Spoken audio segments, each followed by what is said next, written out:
Já é de noite, quando um carro branco, de matrícula russa, para ao pé do número 14 da rua Novoselov. Dois homens saem do carro, de modelo típico soviético. Abrem o porta-bagagens e retiram um saco pesado, também branco, que transportam a custo para a cave do prédio. Os vizinhos, alertados pelo ruído, abrem as cortinas.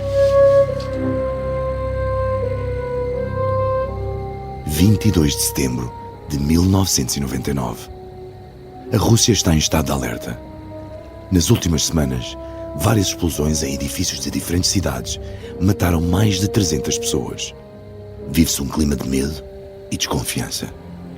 Dois estranhos àquela hora, à frente do prédio, não conseguem passar despercebidos.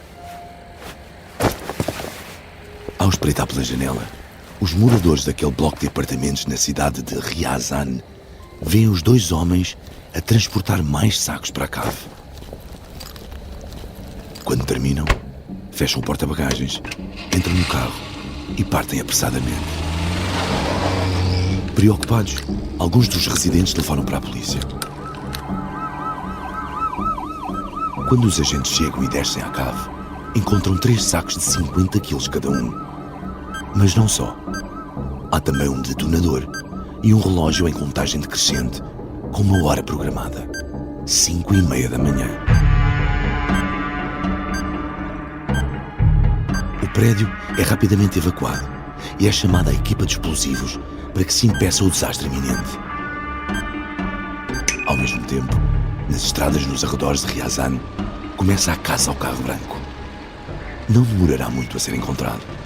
Menos de 24 horas depois, os dois homens são apanhados. Mas quando baixam o vidro da janela para mostrar os documentos, aquilo que entregam deixa os polícias surpreendidos.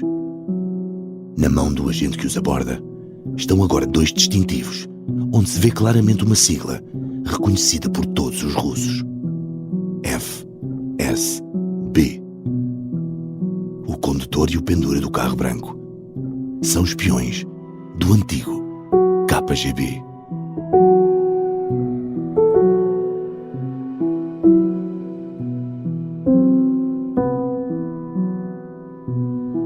Há uma palavra em russo que, traduzida à letra, significa homens fortes. Siloviki. Estes dois que acabam de ser apanhados estão muito longe de serem Siloviki. Já os chefes deles são outra história. Uma história que hoje todos sabemos como acaba, com a Rússia a invadir a Ucrânia. Mas que poucos perceberam como foi construída. Passo a passo, peça a peça. Às vezes, nos detalhes. Muitas vezes, nos episódios que não chegam às manchetes dos jornais. Esta é uma história de agentes secretos. E de um agente secreto em particular.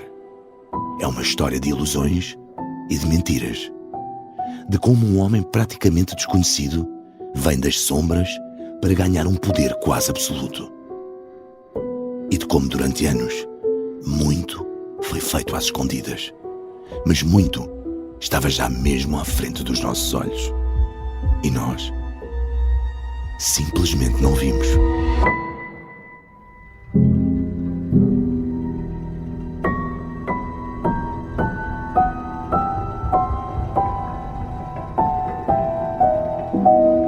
Este é Um Espião no Kremlin, uma série para ouvir em 6 episódios que faz parte dos Podcast Plus do Observador. É narrada por mim, Marco Delgado, com banda sonora original de Martim Sousa Tavares e Manuel Palha. Episódio 1. Moscovo está em silêncio. Esta é uma história real. E é o conhecimento da história que guia a Onda em direção a um futuro melhor. Vamos continuar este percurso juntos, porque a Onda tem muito para contar, mas também tem muita vontade de ouvir. Nesta viagem, os Podcast Plus do Observador têm o apoio da Onda Automóveis. Esta é a história escondida de como Vladimir Vladimirovich Putin montou uma teia de poder e guerra que começou no KGB e acabou na Ucrânia dos dias de hoje. Qual foi o primeiro passo deste espião no Kremlin? Usar a guerra para se transformar num líder adorado.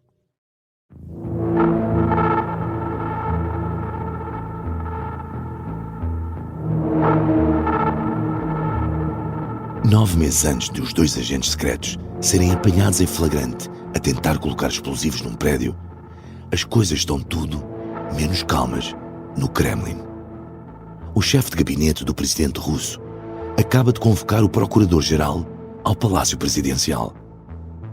É janeiro de 1999 e Boris Yeltsin comanda os destinos de um país que se ressente ainda do fim da União Soviética. Mas o presidente já não tem o vigor dos primeiros tempos e não vai liderar esta reunião. O procurador-geral chama-se Yuri Skuratov.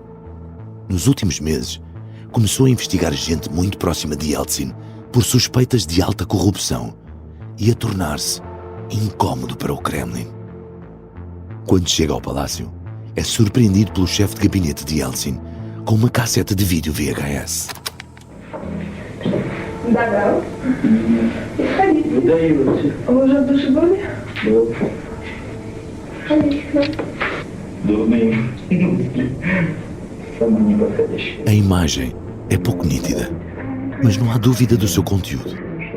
Um homem está na cama de um hotel com duas mulheres em práticas sexuais. Este é você, aponta ao chefe de gabinete do presidente e lança-lhe um ultimato. Demita-se. Mas o procurador não se demite e começa um braço de ferro com o governo de Yeltsin.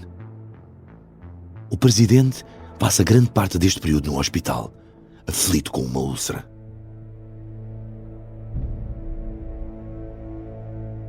No meio do caos, um homem ainda meio desconhecido surge para resolver o problema. É o atual diretor do FSB, o Serviço Federal de Segurança, a agência que sucedeu ao KGB, os serviços secretos do tempo da União Soviética. Nos dias seguintes, este homem baixo, louro, mas com o cabelo já a começar a rarear aos 47 anos, telefona a Skuratov, visita-o em casa e passeia com ele nos jardins de Moscovo.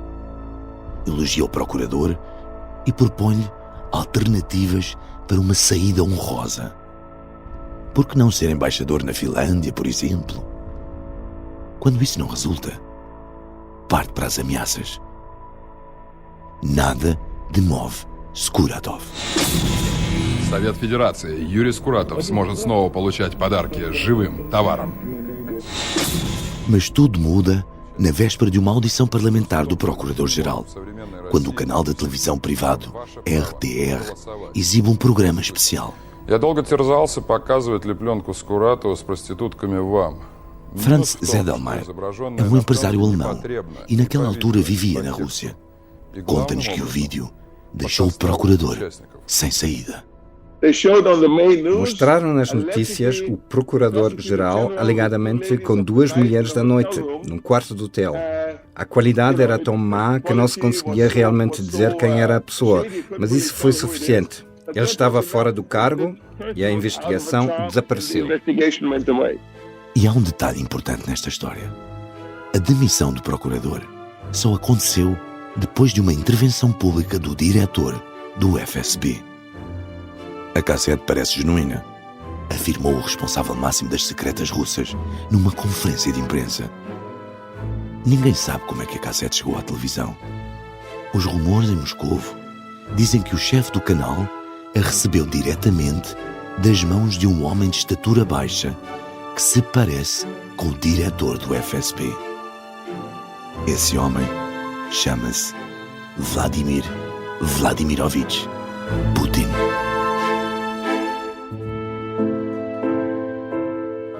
De repente, o presidente Yeltsin descobre que tem ali um aliado que lhe pode resolver todo o tipo de problemas, especialmente as suspeitas de corrupção contra ele.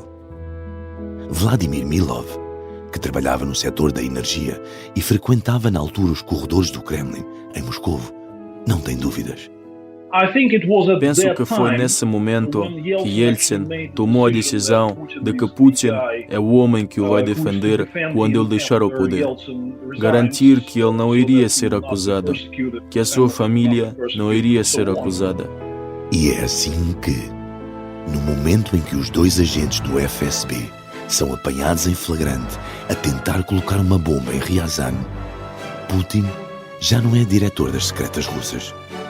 Por essa altura, já foi promovido pelo presidente Yeltsin a primeiro-ministro.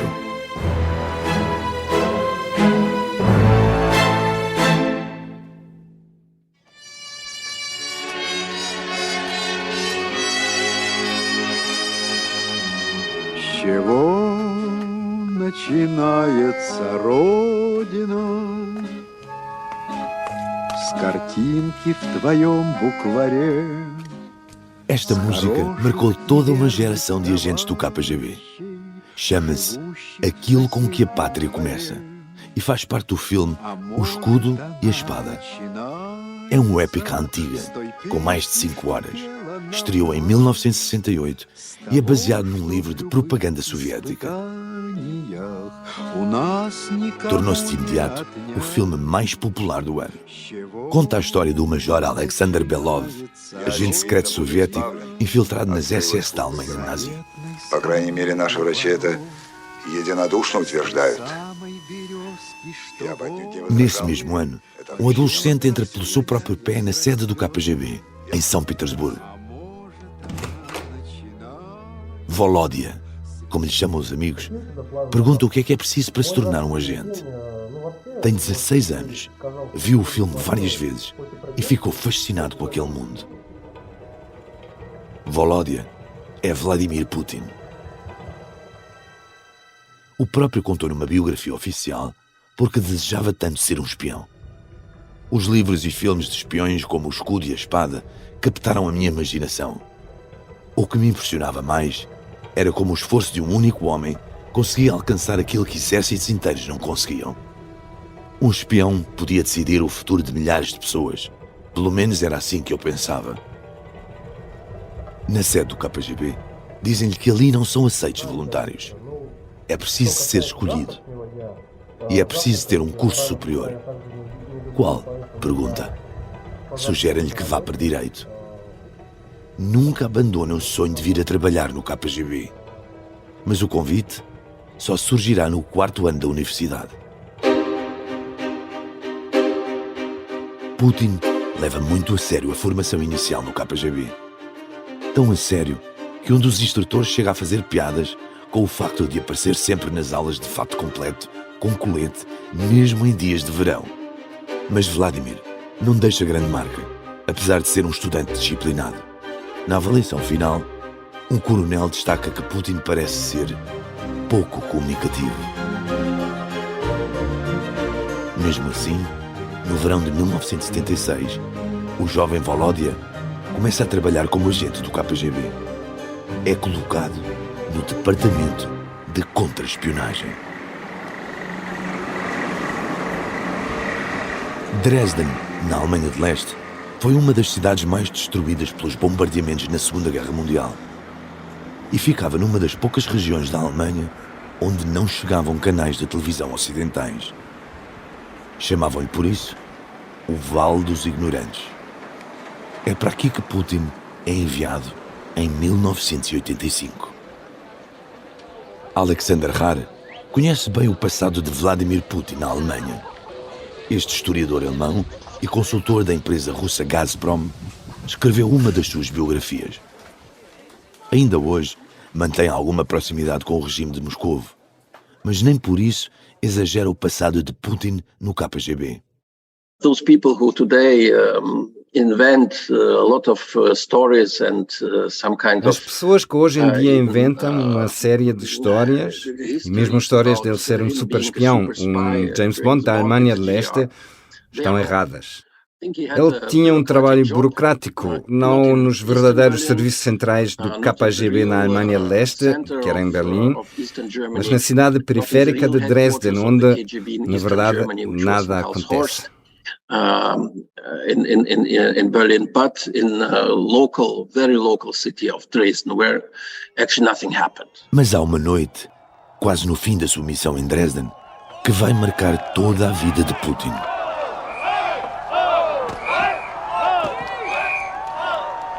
A 9 de novembro de 1989, o Muro de Berlim cai.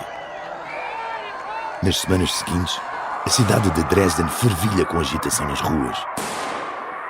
Menos de um mês depois, uma multidão reúne-se em frente aos portões da sede da Stasi, a polícia política da Alemanha de Leste. Nós somos o povo, gritam. Querem a queda do regime pró-soviético em toda a República Democrática Alemã. Ali perto, na sede do KGB, Putin e os camaradas entram num frenesi. Queimamos papéis noite e dia, contou o próprio aos seus biógrafos. Destruímos tudo. Todas as nossas comunicações, as nossas listas de contactos e as redes dos nossos agentes. Eu pessoalmente queimei uma enorme quantidade de material. Queimámos tanta coisa que o forno se estragou. O ambiente dentro daquela vivenda de 2 andares é de pânico. O jornalista Andrei Soldatov explica como os agentes do KGB provavelmente se sentem naquele momento. It is something to do with the way you think. Acho que tem a ver com a forma como pensam. É uma mentalidade. Os oficiais do KGB são ensinados a ver o mundo como base em ameaças. É isso para tudo. Quando surge uma nova tecnologia, ou uma crise política, uma nova situação, um novo líder noutro país, o primeiro pensamento é: que tipo de ameaça o que isto me coloca? Como ameaça a minha estabilidade política? É a maneira como elas pensam e tem origem num sentimento profundo de insegurança, que é partilhado por muitos no KGB. In a feeling of deep insecurity, which is shared by many people in the KGB. A certa altura, um pequeno grupo de manifestantes decide ir até à vivenda onde estão os agentes do KGB. Em pânico, o guarda que está no portão foge para dentro da casa. Pouco depois, um homem baixo sai para vir falar com o grupo. Não tentem forçar a entrada nesta propriedade. Os meus camaradas estão armados e estão autorizados a usar as armas em caso de emergência. O homem é o Major Putin. Consegue conter a situação, mas o grupo não arreda pé. Vladimir telefona então para a unidade mais próxima do Exército Vermelho para pedir reforços. Do outro lado da linha, um soldado informa-o de que vai pedir instruções a Moscou. Sem ter obtido resposta, Putin volta a ligar. A voz que lhe chega do outro lado é perentória. Não podemos fazer nada sem ordens de Moscou. E Moscou está em silêncio.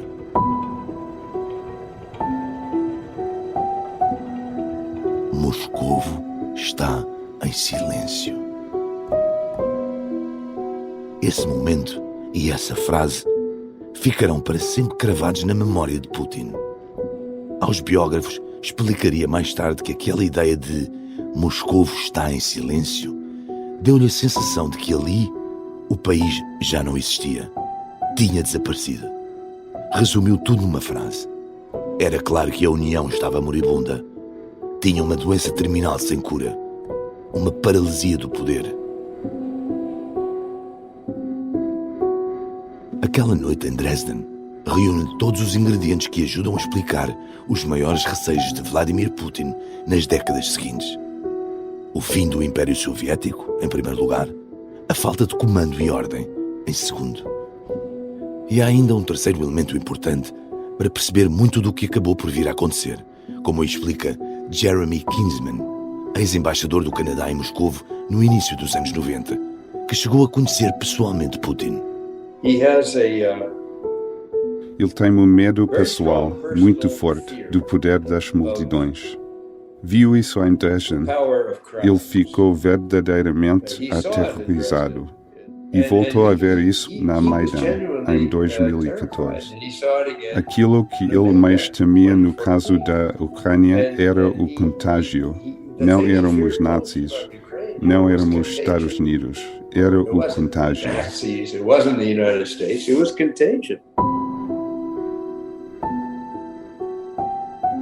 Há uma pergunta que ficou a pairar desde o início deste episódio. Afinal, o que estavam a fazer 2 agentes secretos em Ryazan quando colocaram o que parece ser uma bomba na cave de um prédio em setembro de 1999?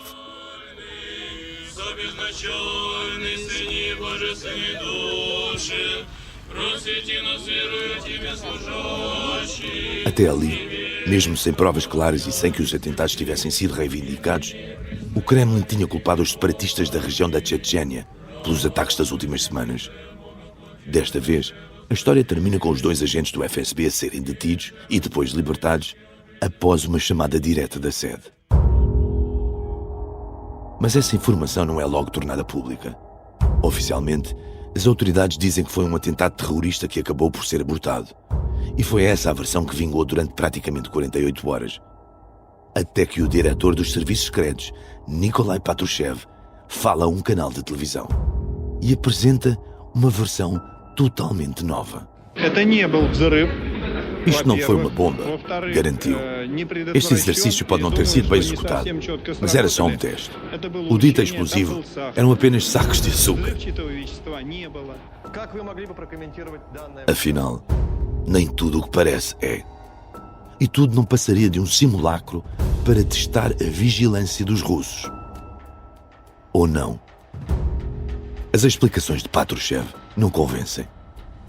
As suspeitas de que os serviços secretos russos podem, afinal, ser responsáveis por todos os atentados surgem de imediato. A 13 de setembro, quando o incidente em Ryazan ainda nem tinha acontecido, um tabloide publica um artigo polémico. O título pergunta: andou o Kremlin a fazer bombas? E cita uma fonte das secretas que responsabiliza o FSB pelos ataques. Depois de Ryazan, as suspeitas crescem ainda mais. Vladimir Milov, que trabalhava para o Estado na área da energia, conta-nos como até dentro do Kremlin se falava abertamente sobre essa possibilidade. Sabe qual é a grande diferença da percepção pública deste incidente agora e na altura? É que nós adivinhamos.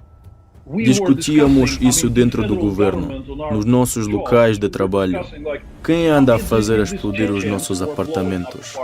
São os chechenos ou o FSB? À medida que o tempo passa, a teoria da conspiração adensa-se. Um advogado que investiga a possível ligação do FSB aos atentados é preso. Alguns deputados que se debruçam sobre o tema morrem em circunstâncias estranhas. O jornalista Andrei Soldatov, que tem fontes dentro dos serviços secretos, investigou a fundo o tema e admite que o FSB parecia ter algo a esconder.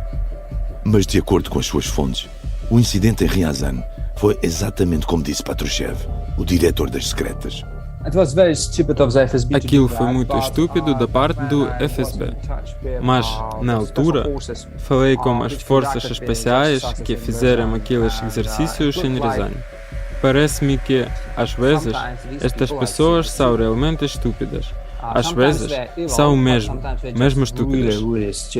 Soldatov é cuidadoso com as palavras, mas acaba por revelar o que acha que pode ter acontecido. Não um envolvimento direto do FSB a pôr bombas em caves de prédios, mas outro tipo de implicação nos atentados. A jornalista Katia Bruno falou com Andrei Soldatov. Às vezes não tem de se fazer tudo. Aproveita-se simplesmente a oportunidade e deixa-se as coisas correrem. Este tipo de situação nunca foi investigada a sério. Portanto, acha que o FSB pode ter tido um papel? Talvez tenha sabido antes que algo ia acontecer e deixou andar? Sim, isso nunca foi investigado a sério. Até hoje, não sabemos quem colocou os explosivos naqueles prédios ao longo do mês de setembro de 1999. Sabemos, contudo, que muitos russos acham que pode ter sido o próprio Estado. 40%, segundo uma sondagem da altura. O que diz bastante sobre o clima de desconfiança dos russos no seu próprio sistema. Mas por que razão podia o FSB querer que acontecessem atentados com centenas de mortes de cidadãos do seu país? O que teria a ganhar com isso? Mais uma vez, nesta história, nada é o que parece. Muitos acreditam que o beneficiado não era o FSB, mas sim o primeiro-ministro, Vladimir Putin.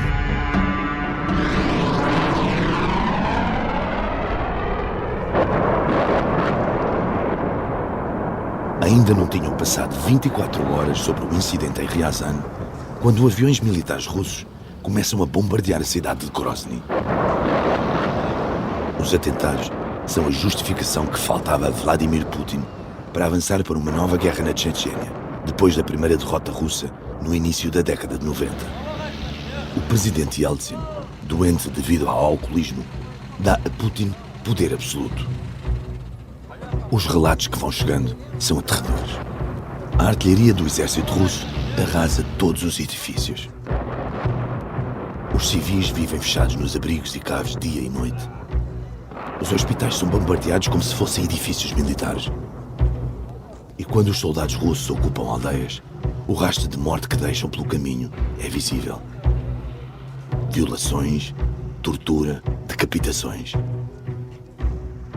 Tal como agora, na Ucrânia. Mas aconteceu há já mais de 20 anos, na Chechênia. Vamos persegui-los e apanhá-los até na retrete. Putin é duro e inflexível nas palavras, mas também nos atos. Mostra aos russos que tem pulso firme. E isso compensa. Tem neste momento 31% de taxa de aprovação. No final do ano, terá chegado aos 80%. Mas não anuncia uma guerra. Oficialmente, a intervenção na Chechênia é uma operação especial contra os separatistas. Operação especial, tal e qual como na Ucrânia.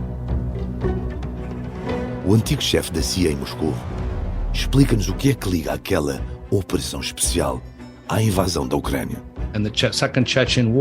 A Segunda Guerra da Chechênia foi verdadeiramente implacável, mas tornou-se uma espécie de livro de instruções que ele escreveu sobre como lidar com os conflitos, também fora da Rússia, como da Geórgia, da Síria e da Ucrânia. Ele usou este livro de instruções e foi tão bem sucedido no início que voltaria a usá-lo no futuro. A ascensão é meteórica. O burocrata desconhecido, que começou em 1999 como diretor do FSB, vai acabar o ano como presidente da Federação Russa. Дорогие россияне, осталось совсем немного времени до магической даты в нашей истории. Quando os russos ligam a televisão à hora de almoço do último dia do milénio, tem uma surpresa. Boris Yeltsin anuncia que fala com eles pela última vez como presidente.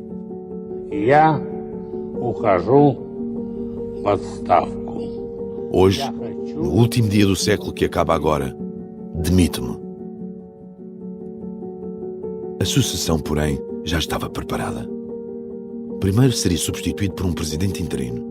E só depois haveria eleições. Todos antecipavam que Yeltsin escolhesse alguém ligado aos serviços secretos. Yeltsin já estava neste caminho desde 1996. Em 1998, quando Moscou é abalada por uma crise econômica, Yeltsin escolhe consecutivamente 3 primeiros ministros que têm todos algo a ver com os serviços de segurança. Tivemos Stepashin, antigo diretor do FSB. Tivemos Primakov, antigo chefe dos serviços de informações externas. E, finalmente, ele escolhe Putin, mais uma vez, ex-diretor do FSB. A análise do jornalista Soldatov é semelhante à do chefe da CIA em Moscou. Rolf Mowat Larsen também andava de olho nos homens do FSB. Mas o chefe dos serviços secretos americanos confessa que não se apercebeu de que o primeiro-ministro Putin estava sequer na corrida.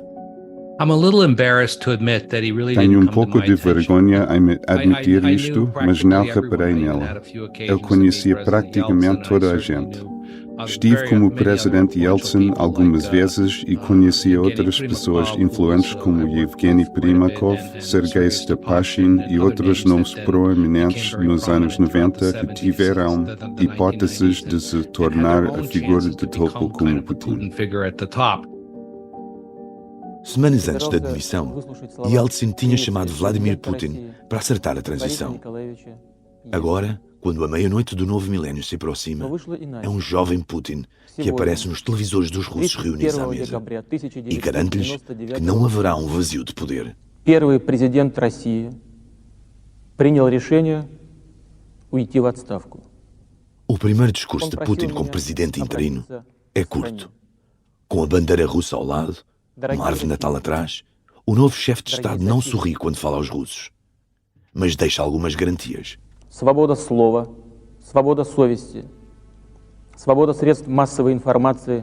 A liberdade de expressão, a liberdade dos mídia, a propriedade individual e todos os elementos que formam uma sociedade civilizada vão continuar protegidos pelo Estado, assegurou.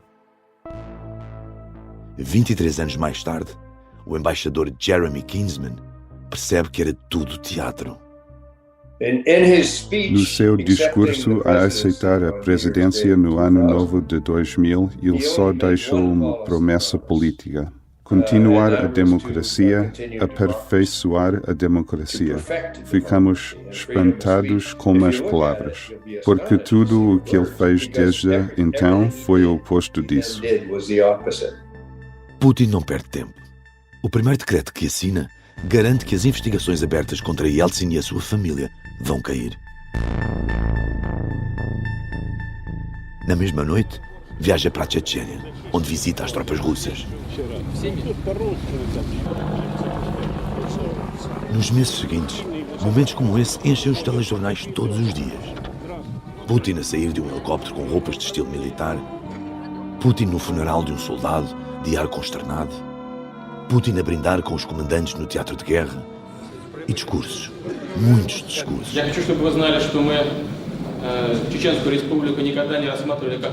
Putin não participa em nenhum debate presidencial. Não precisa. Todos os dias tem presença assegurada na televisão. Depois do caos dos anos 90 e da presidência Yeltsin, apresenta-se como um homem que tem tudo sob controle, competente e próximo das pessoas. A 26 de março do ano 2000, o ex-presidente Yeltsin junta-se com a sua mulher e a filha Tatiana para assistirem à noite eleitoral pela televisão. O momento é acompanhado pelo cineasta Vitaly Mansky. Vladimir Putin, 51,2%. As primeiras projeções dão a vitória a Putin, à primeira volta.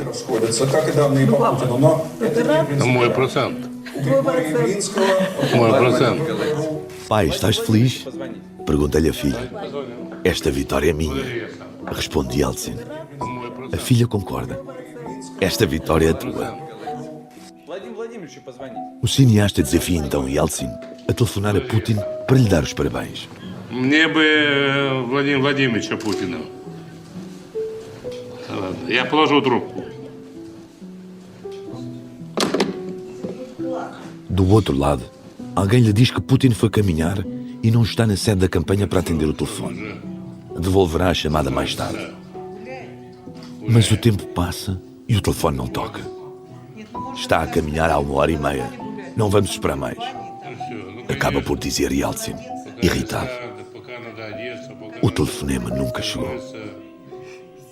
Yeltsin via Putin como um homem leal. E Putin cumpriu a sua promessa de proteger o antecessor, mas deixa claro que já não lhe deve nada. O presidente, agora, é ele.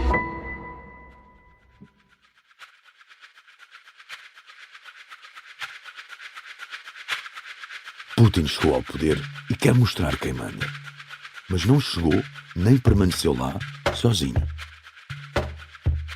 Nikolai Patrushev, que se manteve à frente dos serviços secretos durante anos, lidera agora, em 2023, o Conselho de Segurança, o principal órgão responsável por aconselhar Putin. Quando Patrushev saiu do FSB em 2008, foi substituído pelo seu protegido, Alexander Bortnikov, outro antigo conhecido de Putin do KGB de São Petersburgo. Vladimir Milov, que chegou a ser ministro da Energia durante o primeiro mandato de Putin, descreve-nos um trio inseparável há décadas. They are one, like three heads of the dragon, if you will. I don't think it makes really much sense to separate them. Eles são um só. São as três cabeças do dragão, de certa forma. Não acho que faça sentido pensar nelas de forma separada. Creio que nos últimos 20 anos passaram mais tempo juntos do que com quaisquer outras pessoas. Imagino-os todas as noites juntos, a beber um conhaque e a felicitarem-se mutuamente por serem os mestres do universo.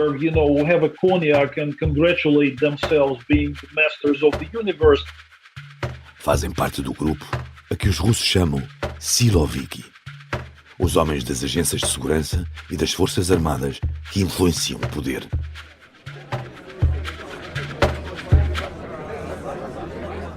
Nove meses depois de ser eleito presidente, Vladimir Putin organiza um jantar buffet para um grupo de veteranos do KGB.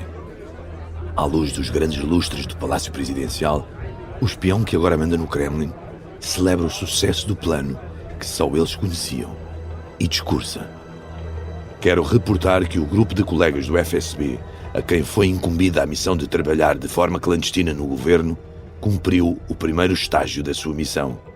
A operação especial para assumir o controle dos degraus mais altos do poder foi bem sucedida. Sim, para Putin, a sua chegada ao poder foi uma operação especial. Não seria a última.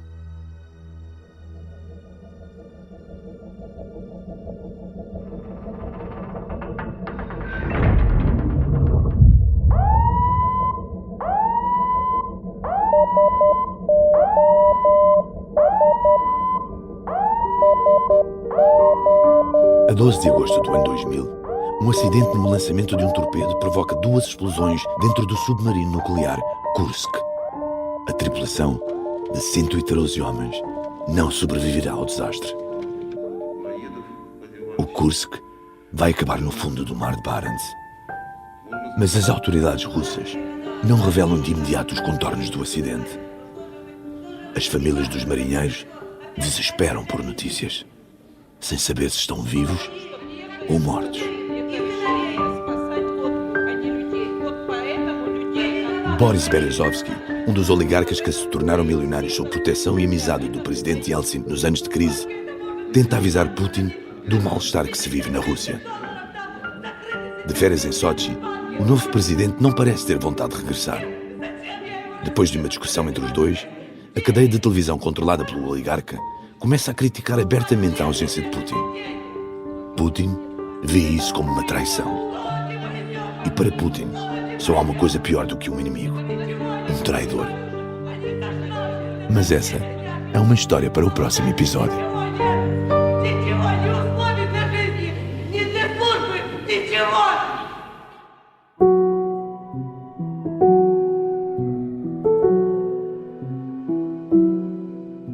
Um Espião no Kremlin é uma série em 6 episódios e faz parte dos Podcast Plus do Observador. É narrada por mim, Marco Delgado, e tem banda sonora original de Martim Sousa Tavares e Manuel Palha.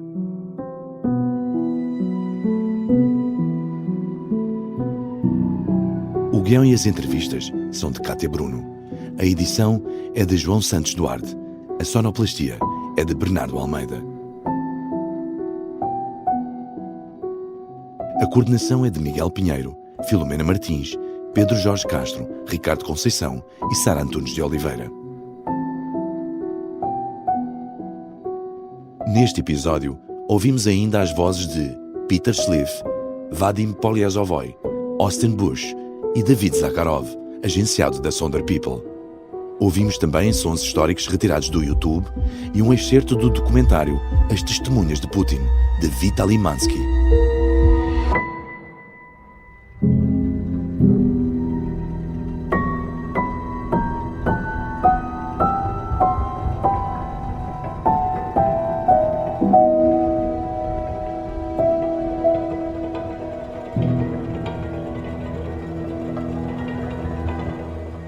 Podcast Plus do Observador.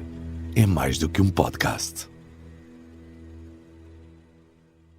Os Podcast Plus do Observador têm o apoio da Onda Automóveis.